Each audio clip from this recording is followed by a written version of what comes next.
Hello students, कैसे हैं आप सब लोग। उम्मीद करती हूँ सब अच्छे होंगे और स्वस्थ होंगे। मैं Meena Rana ICT virtual class में आपका स्वागत करती हूँ। स्टूडेंट्स, हम पढ़ रहे हैं क्लास 8 की हिंदी। जैसा कि आप जानते हैं, प्रीवियस लेक्चर में हम वर्ण विचार को रिवाइज कर रहे थे। ठीक है, तो हमने यहाँ वर्णों के बारे में जाना, क्या वर्ण होते हैं, वर्ण कहाँ से आया और वर्ण से मिलकर के क्या क्या बनता है। वर्ण, जैसा कि आप जानते हैं, ध्वनि जो है सबसे पहले, जो भी बच्चा कोई मनुष्य जन्म लेता है तो सबसे पहले वो ध्वनियों के साथ उत्पन्न होता है। आपने देखा होगा, जब बच्चा जन्म लेता है तो वो रुदन करता है, कुछ ध्वनियों के साथ वो आता है। ठीक है, धीरे धीरे वो जो है उन ध्वनियों में जो है परिवर्तन लाता है। ठीक है, और हम उसे सिखाते हैं। तो ये जो ध्वनियां है ना, इन्हीं को क्या कहा गया है, बाद में इन्हीं को जो है लिखा गया, और जब इसको लिखित रूप में पाया गया तो इसको अक्षर या वर्ण कहा गया, और वर्ण से मिलकर के आपके शब्द बनते हैं। ठीक है, वर्णों को भी पहले क्या किया गया, उनको एक क्रमबद्ध रूप से रखा गया, उनको क्रमबद्ध तरीके से रखा गया, और जब उनको क्रमबद्ध तरीके से रखा गया तो वो आपकी वर्णमाला कहलाई। वर्णों के मेल से आपके शब्दों का निर्माण हुआ, और शब्दों के निर्माण के बाद आपके वाक्यों के निर्माण हुआ, और जब वाक्यों को बहुत सारे वाक्य मिला करके भाषा बनाते हैं तो वो भाषा आपकी कोई सी भी हो सकती है, वो आपकी हिंदी हो सकती है। अब यहाँ हम हिंदी पढ़ रहे हैं तो हम बात करेंगे हिंदी भाषा की ही। ठीक है, तो यहाँ पर जैसे एक वाक्य लिखा है, चंद्रमा निकल आया है, तो ये वाक्य है, साथ में ये इन शब्दों से मिलकर बना है, और ये जो है आपका वर्ण है। ठीक है ना, तो इन वर्णों से मिलकर के ये चंद्रमा, इतने सारे वर्ण हैं, इतनी सारी ध्वनियां हैं, इन ध्वनियों के मेल से आपका चंद्रमा शब्द बना, इतने सारे ध्वनियों के मेल से आपका एक निकल शब्द बना, और यहाँ पर इन ध्वनियों के मेल से आया शब्द बना। ठीक है ना, तो अब इसकी छोटी परिभाषा क्या है, वह छोटी से छोटी ध्वनि जिसके खंड नहीं किए जा सकते हैं। अब इनको और आगे आप खंड नहीं कर सकते हैं। ठीक है ना, जैसे आपने यहाँ वाक्य था, वाक्य को खंड कर दिया, उसको तोड़ दिया, आपने शब्द को भी तोड़ दिया, और जब वो वर्ण में परिवर्तित हुआ, जो ध्वनि है वो फिर अब आगे जो है ये टूट नहीं सकती है, यही आपकी क्या कहलाती है, वर्ण या अक्षर कहलाते हैं। तो जैसा कि आपको बताया, वर्णमाला क्या है कि इन्हीं वर्णों को जब निश्चित क्रमबद्ध तरीके से रखा गया तो इन्हें वर्णमाला कहा गया। और हमारी हिंदी भाषा के वर्णों की हम बात करें तो इसमें 52 वर्ण हैं, जिसमें आपके 11 स्वर हैं, 2 अयोगवा हैं, 33 आपके व्यंजन हैं, 4 आपके संयुक्ताक्षर हैं, और अतिरिक्त वर्ण यहाँ पर 2 हैं। ठीक है, इस प्रकार से आपके जो हैं कुल 52 यहाँ पर क्या है, आपके वर्ण हैं। अब वर्णों के भेद हमने यहाँ पर पढ़े थे, जिसमें आपका वर्ण के 2 भेद हैं, स्वर और व्यंजन। स्वर क्या होता है, व्यंजन क्या होता है। स्वर जिनको आप स्वतंत्र रूप से उच्चारित कर सकते हैं, जिन वर्णों का उच्चारण अन्य ध्वनियों की सहायता के बिना किया जाता है, यानी जो ये हैं, इनको जो है उच्चारित करने में किसी और ध्वनि की आवश्यकता नहीं होती है, या फिर इसको सिंपल साधारण तरीके से कहें, जिनका उच्चारण जो है स्वतंत्र रूप से उच्चारित होते हैं, जिनका उच्चारण स्वतंत्र रूप से होता है, यानी कि इसमें किसी और वर्ण की जो है भागीदारी नहीं होती है। ठीक है, इसके उच्चारण में वायु बिना किसी रुकावट के मुख से बाहर निकलती है। ठीक है, तो ये आपके हिंदी में कितने हैं, 11 आपके स्वर हैं।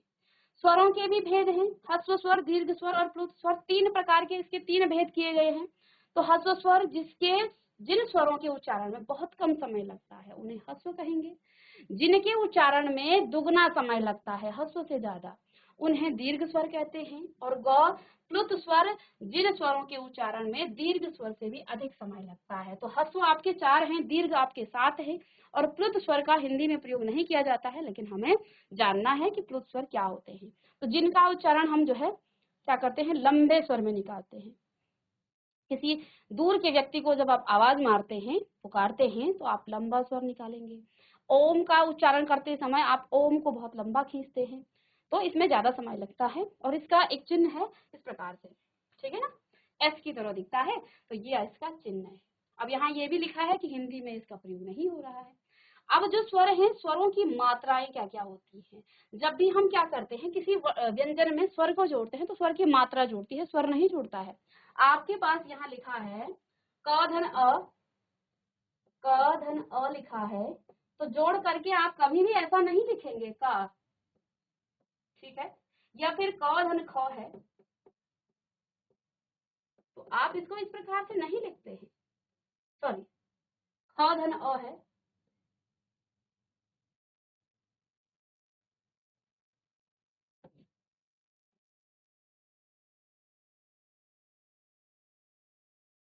ख धन अ, ऐसा आप कभी भी नहीं लिखते, ऐसा नहीं लिखा जाता, ठीक है। ये नहीं, हम यहाँ स्वरों की मात्राओं को जोड़ते हैं और यहाँ पर स्वर की मात्रा है, अ स्वर की कोई मात्रा नहीं है, लेकिन व्यंजनों के नीचे जो हलंत होता है, अ स्वर जुड़ने पर वो हलंत हट जाता है। इसके बाद आ का स्वर, आ की मात्रा ये है, सभी जानते हैं। ए की मात्रा इस प्रकार से लिखा जाता है जैसे कि ला में, और कीप में जैसे बड़ी ई की मात्रा लगी है, उ की मात्रा इस प्रकार से वर्णों के नीचे से लगती है, और बड़ा ऊ का मात्रा इस प्रकार से लगी जाती है। री की मात्रा हमेशा वर्णों के नीचे लगती है। ए की मात्रा इस प्रकार से जैसे केला, ऐसे ही आई की मात्रा कैलाश, और ओ की मात्रा कोट, और औ की मात्रा कौवा, और नए शब्द भी इससे बनते हैं। तो ये हैं कुछ मात्राएं जिनको आप हिंदी स्वरों की यहाँ पर, हिंदी में स्वरों की जो मात्राएं हैं। अब यहाँ पर आपने क्या क्या चीजें पढ़ी, अ स्वर की कोई मात्रा नहीं होती है, और प्रत्येक व्यंजन का उच्चारण अ स्वर की सहायता से ही किया जाता है। जब किसी व्यंजन में अ की ध्वनि नहीं मिली होती है, तब उस व्यंजन के नीचे तिरछी छोटी रेखा लगा देते हैं, जिससे पहचान हो कि वो स्वर रहित है, जिसे हल चिन्ह या फिर हलंत कहते हैं, जैसे ये है। इनमें अभी स्वर नहीं है, और जब इनमें स्वर होगा तो इस प्रकार से लिखा जाएगा। तो जब व्यंजन में अ की ध्वनि मिली होती है, तब उस व्यंजन के नीचे हलंत नहीं लगता है, उस व्यंजन को इस प्रकार लिखते हैं तब, ठीक है। री की मात्रा प्राय वर्णों के नीचे ही लगाई जाती है ना। री की मात्रा वर्णों के नीचे ही लगाई जाती है, ठीक है। र में ऊ की मात्रा, छोटा ऊ और बड़े ऊ की मात्रा इस प्रकार से लगाई जाती है, तो ये भी आपने पढ़ लिया है। अब यहाँ पर हमने दो चीजें पढ़ी थी, अयोगवाह। हिंदी वर्णमाला में अंग और अह दो वर्ण होते हैं जिन्हें अयोगवाह कहते हैं। स्वतंत्र रूप से प्रयोग न होने के कारण इनकी गणना ना तो स्वर में की जाती है और ना ही व्यंजन में की जाती है। और व्याकरण की दृष्टि से जो है, यहाँ पर अंग को क्या कहा जाता है, अनुस्वार, और अह को विसर्ग कहते हैं, ठीक है। अतएव जो वर्ण स्वर और व्यंजन के अतिरिक्त हैं उन्हें अयोगवाह हैं। तो आपको कोई प्रश्न पूछे कि अयोगवाह क्या होता है, जो ना तो स्वर है और ना ही व्यंजन है। अनुस्वार क्या होता है, जब वर्ण, किसी वर्ण का उच्चारण करते समय वायु केवल जो है आपके नाक से बाहर निकलती है, तो वो आपका क्या कहलाता है, अनुस्वार कहलाता है। अब दर्शाने के लिए सिरो रेखा के ऊपर एक बिंदी लगाई जाती है, और अनुनासिक में चंद्रमा लगाया जाता है। ये बेसिक इन दोनों में यहाँ पर अंतर भी है नीचे, ठीक है। विसर्ग क्या होता है, इस ध्वनि का उच्चारण ह के समान होता है। जैसे हमने यहाँ पर क्या लिखा, अतः, अ और त है, और त के पीछे से हलंत है, विसर्ग है, सॉरी। तो विसर्ग को क्या पढ़ते हैं आप, आधा ह की तरह। तो हमने क्या पढ़ा, अतः, प्रातः, स्वतः। तो जहां पर आपका विसर्ग है वहां हम ह का उच्चारण कर रहे हैं, ठीक है। प्रायः, स्नेह आदि शब्द आपके क्या हैं, विसर्ग हैं। आगत ध्वनि, देखिए अंग्रेजी शब्दों को आप हिंदी में लिखते हैं, लेकिन वो शब्द तो अंग्रेजी के हैं, तो उस समय आगत ध्वनि आपके लगा। जैसे डॉक्टर, तो अर्ध चंद्रमा इसको कहा जाता है, जिसमें बिंदी नहीं होती है, चंद्र बिंदी नहीं होती है।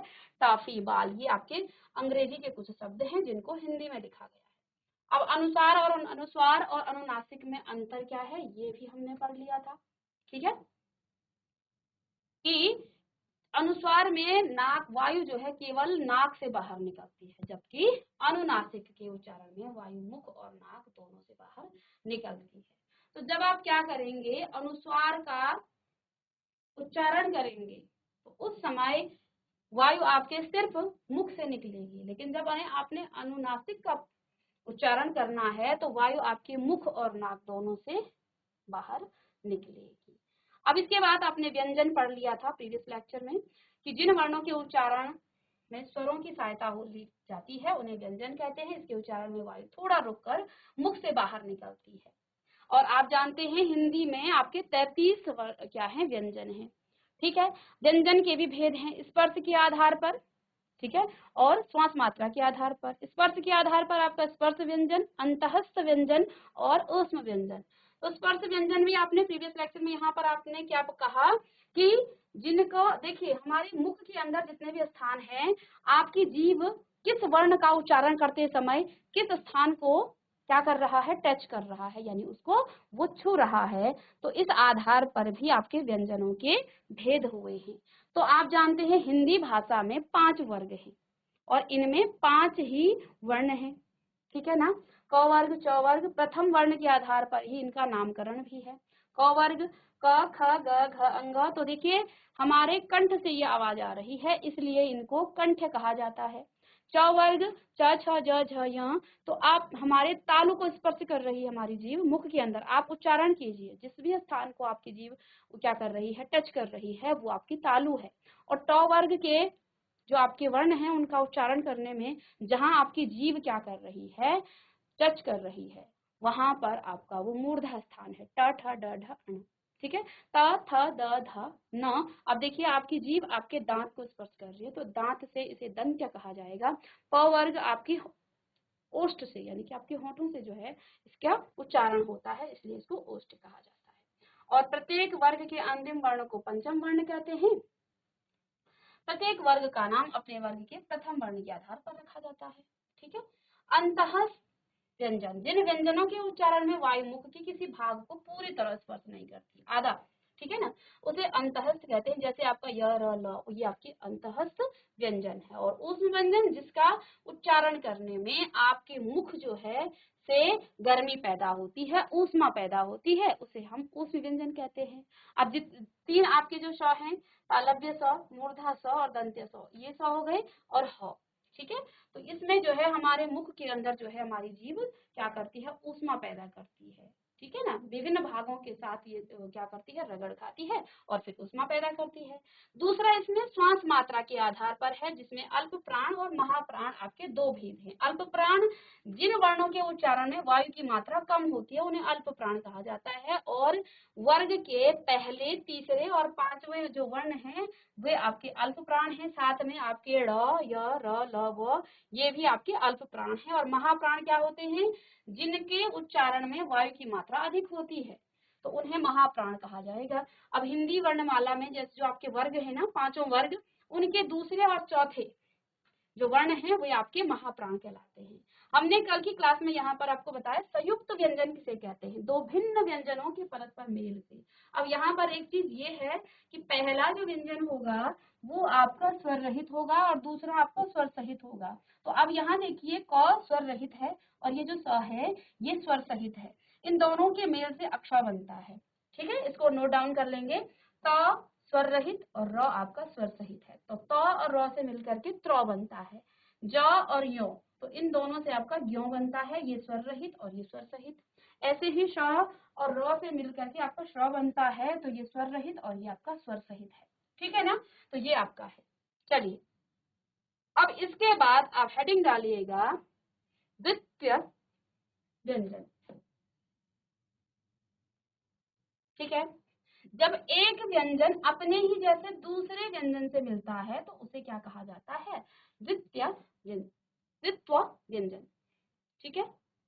अब यहाँ पर देखिए ये जो व्यंजन है ये स्वर रहित है और ये स्वर सहित है, तो ये आधे की तरह, जो कोई भी आप इस प्रकार से स्वर रहित है उसको आधे की तरह, वो आधा है, ये च आधा है, ये ज आपका आधा है, और इसको आप आधा आधा इस तरह से आप लिखेंगे, ठीक है।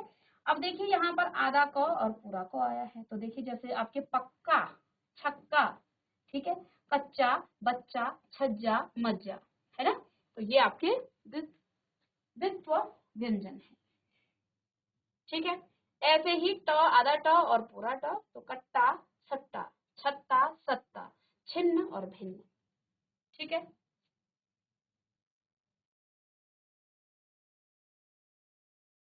चलिए इसे नोट डाउन कर लीजिएगा।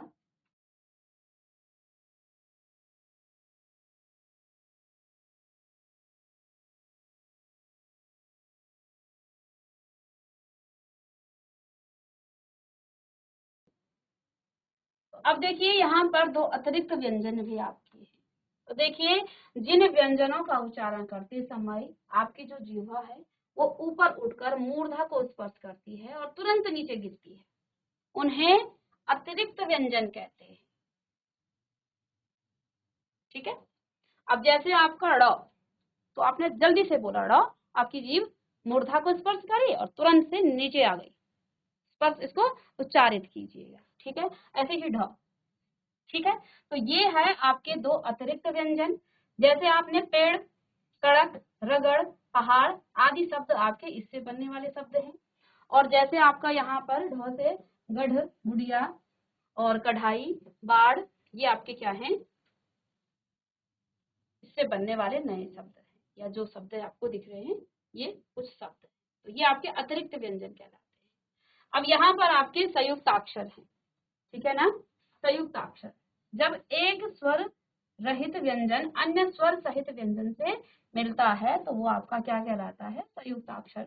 इससे पहले भी आप पढ़ चुके हैं, ठीक है ना। तो जैसे यहाँ पर आप देखिए, क स्वर रहित और ये स्वर सहित, तो आधा क और तो ऐसे लिखेंगे तो वक्त, संयुक्त, आधा स्व और व स्व, तो स्वाद, स्वाधीन। ऐसे ही आधा स्व है और यहाँ पर क्योंकि ये स्वर रहित है, आधा स्व और ये थ, तो स्व हो गया ना, स्थान, विस्थापित, आधा द और ध, तो यहाँ पर युद्ध और शुद्ध, इससे ये बने हुए कुछ शब्द हैं, तो इनको भी लिख सकते हैं।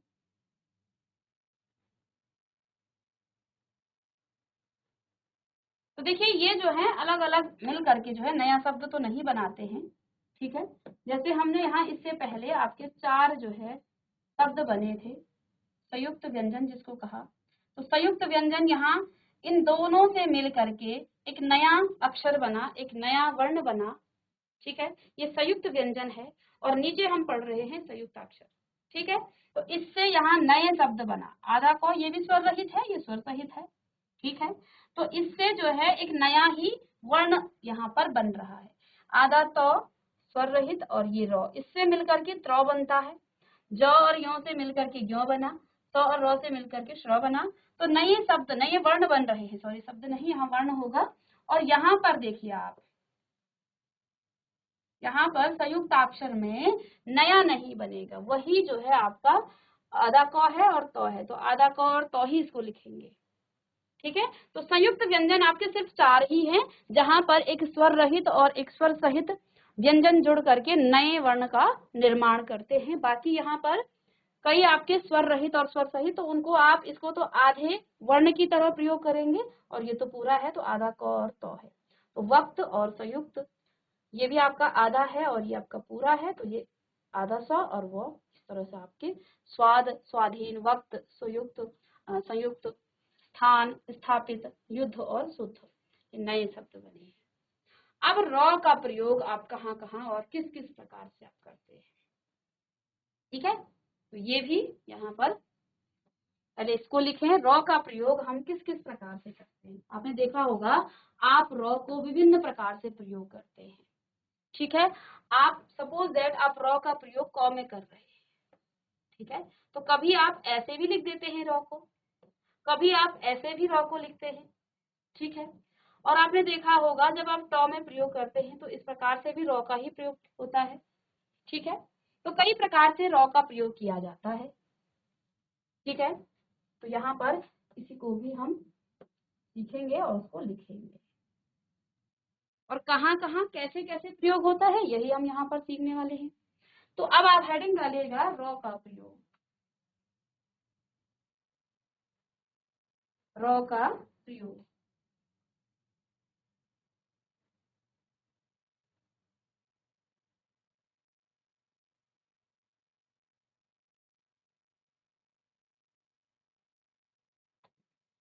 चलिए, तो रॉ का प्रयोग जो है, रॉ के संयोग में सबसे अधिक गलती होने की संभावना रहती है, ठीक है। क्यों? रॉ के संयोग में 4 नियम है, इसके 4 नियम है। कई बार आपको इमला लिखाई जाती है और रॉ का प्रयोग करना, इसमें बहुत ज्यादा मिस्टेक होती है, इसमें बहुत ज्यादा गलती होती है। तो रॉ का प्रयोग जो है किस प्रकार से किया जाता है, इसके 4 नियम है। सबसे पहले देखिए यहाँ पर रॉ को आप इस प्रकार से प्रयोग कर सकते हैं, ठीक है। जब स्वर रहित होता है रॉ, क्योंकि ये जो रॉ है ना, इसमें स्वर नहीं है, तब जाकर के वो किसी सिरोरेखा के ऊपर लगी हुई है, इसमें आपका कोई स्वर नहीं है, जिसे रेफ भी कहते हैं। तब यह अपने से आगे वाले वर्ण के ऊपर लगाया जाता है। ठीक है, यानी जब आधा होता है ना, उसको अपने आगे वाले वर्ण के ऊपर लगाया जाता है। ठीक है, अब प्रयोग देखिए कैसे होता है। र धन य, यानी कि ये आपका ऐसा है, क्योंकि इसका पहले जोड़ा है। प्रयोग तो आप यहाँ करेंगे, लेकिन उच्चारण उसका पहले ही आएगा। सूर्य, क्योंकि इसमें स्वर नहीं है, तो पूरा आप र नहीं बोलेंगे, सूरर या नहीं कहेंगे, लेकिन यहाँ पर आप र का उच्चारण आधा स्वर की तरह करेंगे। सूर्य, क्या कहेंगे? सूर्य। य बाद में आया, र पहले आया। द में आपने, र में आपने द जोड़ा पूरा, तो ये हो गया दर। तो मर्द, र पहले, भले वो द के ऊपर लगा है, लेकिन इसका उच्चारण इस वर्ण से पहले होगा। ठीक है, र धन मो, अब देखिए धर्म, तो ये जो है र पहले, यहाँ पर इसका क्या होगा? पहले ये र आपका उच्चारित होगा। ठीक है,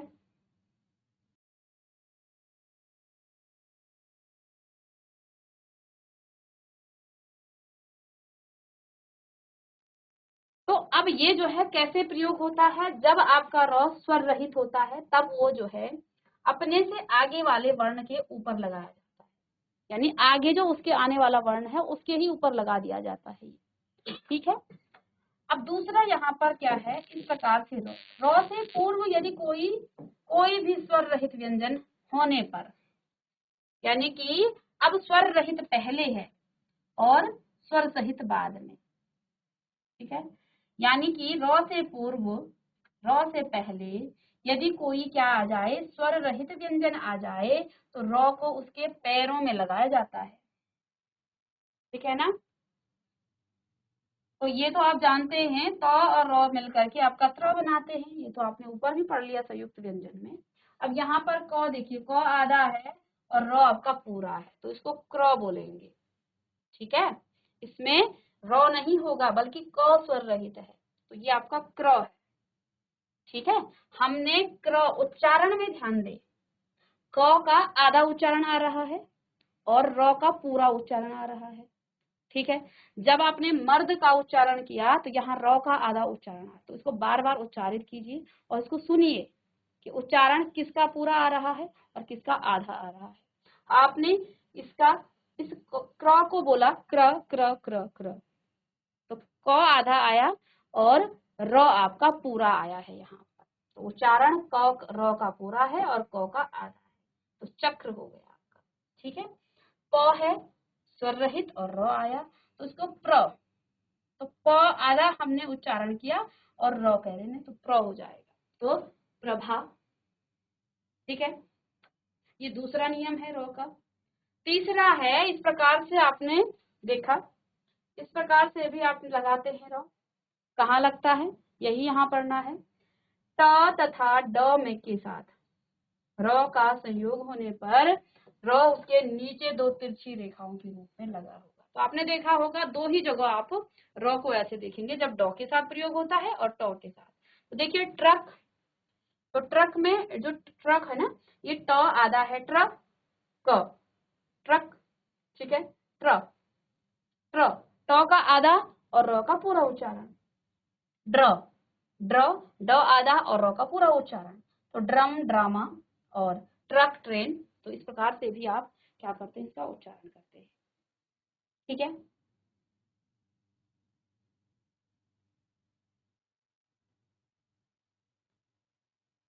और नेक्स्ट है यहाँ पर चौथा, जब आप तालव्य स के साथ इसको क्या करते हैं, र जुड़ने पर वो श्र बन जाता है, ये तो आपने संयुक्त व्यंजन में पढ़ लिया है, और स के साथ जुड़कर इसका संयोग होने पर ये स्त्र आधा श और त्र बन जाता है।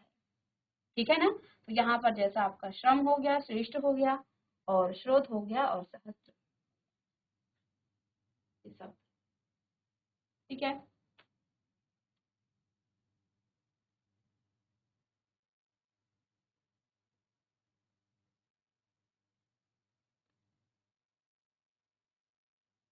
तो इस प्रकार से जो वर्ण विचार है, वर्णों में जितना भी आपका आया है वो सब हम पढ़ चुके हैं।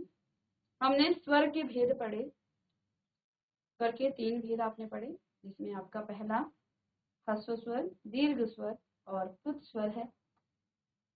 ठीक है, ह्रस्व स्वर में आपका जिनका उच्चारण में कम समय लगता है, दीर्घ जिनमें ह्रस्व से कम ज्यादा समय लगता है, और प्लुत आपका जिसमें आपका दीर्घ से ज्यादा समय लगता है, वो प्लुत कहलाते हैं। मात्राएं आपने पढ़ी, अनुसार, अनुस्वार और अनुनासिक आपने पढ़ा, विसर्ग आपने पढ़ा, आगत ध्वनि आप पढ़ चुके हैं, और व्यंजन आप पढ़ चुके हैं। व्यंजनों के भेद किए हैं आपने स्पर्श के आधार पर और श्वास मात्रा के आधार पर। स्पर्श के आधार पर भी आपने इसके 3 भेद किए हैं, स्पर्श व्यंजन, अंतःस्थ व्यंजन और ऊष्म व्यंजन। साथ में श्वास मात्रा के आधार पर भी आपने इसके 2 भेद किए, अल्प प्राण और महाप्राण। ठीक है, ये सभी आप पढ़ चुके हैं। इसके बाद आपने संयुक्त व्यंजन पढ़ा, जो आपके 4 हैं, अक्षौत्र और ज्ञौ और श्रौ। ठीक है, यहाँ पर एक स्वर रहित और एक स्वर सहित आपके व्यंजन जुड़ते हैं, तब जाकर के आपका क और मूर्धा स मिलकर के अक्षर बनाते हैं। तो आधा हलंत के साथ धन र आपका त्र बनाते हैं। ज आधा और यो मिल करके ज्यो बनाते हैं, और तालव्य स और र मिलकर के श्र बनाते हैं। द्वित्व व्यंजन क्या होते हैं? जिसमें एक पूरा होता है, यानी कि एक स्वर रहित और एक स्वर, जैसे आपका पक्का हो गया, इसमें आधा और पूरा क है। अतिरिक्त व्यंजन आपके 2 हैं, जिनसे भी हमने यहाँ पर इनके बारे में भी सीखा।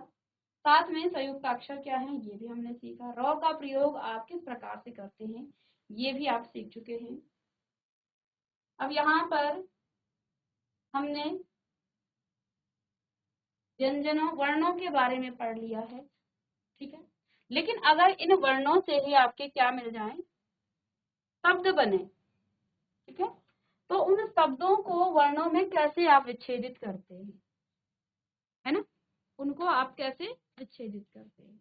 तो हम जानते हैं आपके स्वर 11 हैं। ठीक है, आप जानते हैं व्यंजन स्वतंत्र रूप अवस्था में ऐसे होते हैं ना, हलंत के साथ। ठीक है, ये हलंत है, मात्रा नहीं है। ठीक है,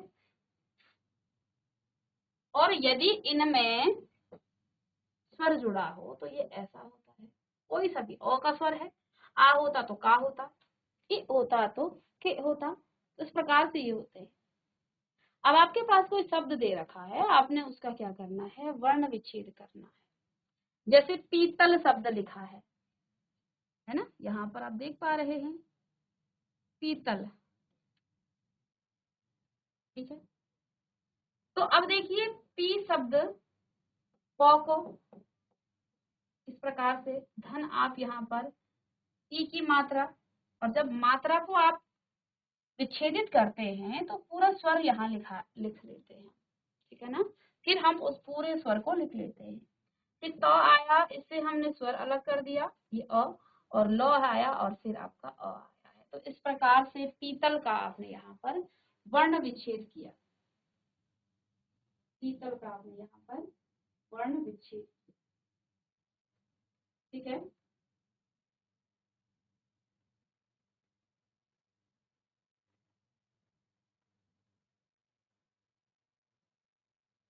ठीक है, नेक्स्ट है आपका कचालू। क मिलकर बना है हलंत के साथ, क और अ से, च हलंत के साथ और आ, चा, और ल में बड़ी ऊ की मात्रा, तो कचालू हो गया। ठीक है, और जब मात्राएं या स्वर को अलग निकालेंगे तो पूरा स्वर लिखेंगे, क्योंकि व्यंजन के साथ जब वो जुड़ता है वो मात्रा के रूप में जुड़ता है। लेकिन जब आप विच्छेदित करेंगे, पुनः स्थिति में लाएंगे, देखो इसकी प्रारंभिक स्थिति ये है, इन व्यंजनों से, इन वर्णों से मिलकर के ये आपके क्या बने हैं, शब्द बने हैं। ठीक है, जब भी आपको वर्ण विच्छेद करने को आ जाए तो आप शब्दों को इस प्रकार से जोड़ेंगे, और किसी भी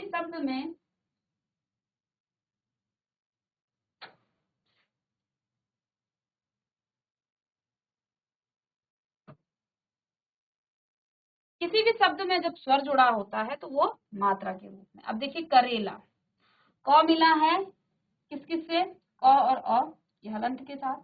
र में एक ही मात्रा है तो र अलग हो गया, तो ए यहाँ स्वर हो गया। ठीक है, ला ल और आ ला, तो ये हो जाएगा करेला। तो इन वर्णों से मिलकर के ये शब्द बने हैं। कंगन, तो क धन अंग, ग धन अ, न धन अ, ठीक है, ये आपके कंगन हुआ। और अब देखिए किताब किससे मिलके बने होगा, क हलंत के साथ, और इसमें एक की मात्रा लगी। अब इसको तोड़ेंगे ना जब, तो पुनः वो आपका स्वर के रूप में लिखा जाएगा। तो इसमें आ की मात्रा है, तो जब इसको तोड़ेंगे आप पुनः आ को आप सिर्फ मात्रा नहीं लिखेंगे, त धन आ, इस प्रकार नहीं लिखेंगे आप कि यहाँ सिर्फ आ की मात्रा दे दी और इससे बना आपका, नहीं, फिर से हमें यहाँ पर आ लिखना पड़ेगा और ब के साथ अ है तो ऐसे, ठीक है।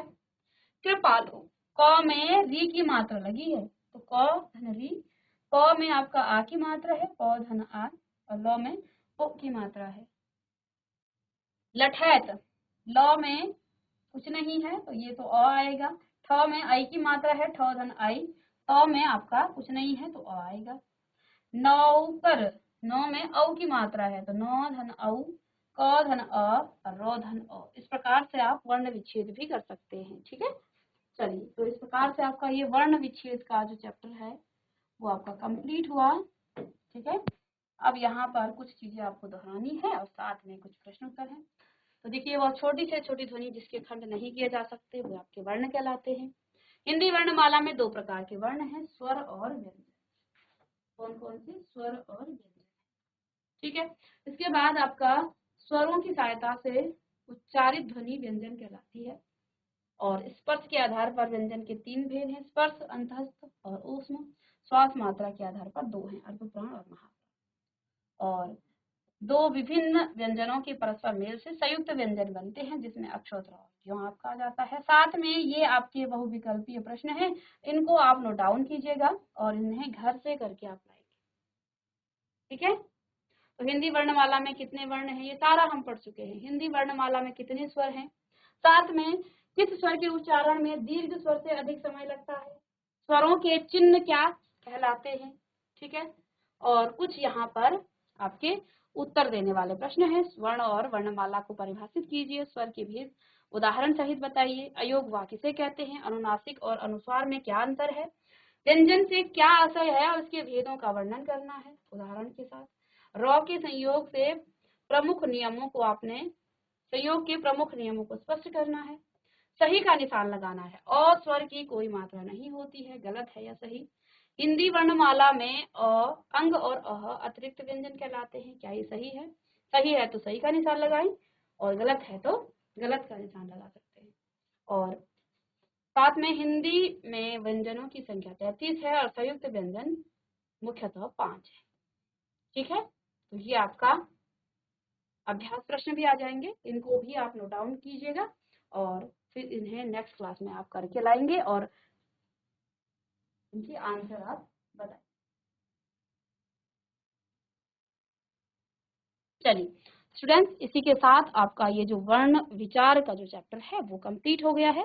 मिलते हैं नेक्स्ट लेक्चर में, तब तक के लिए थैंक यू।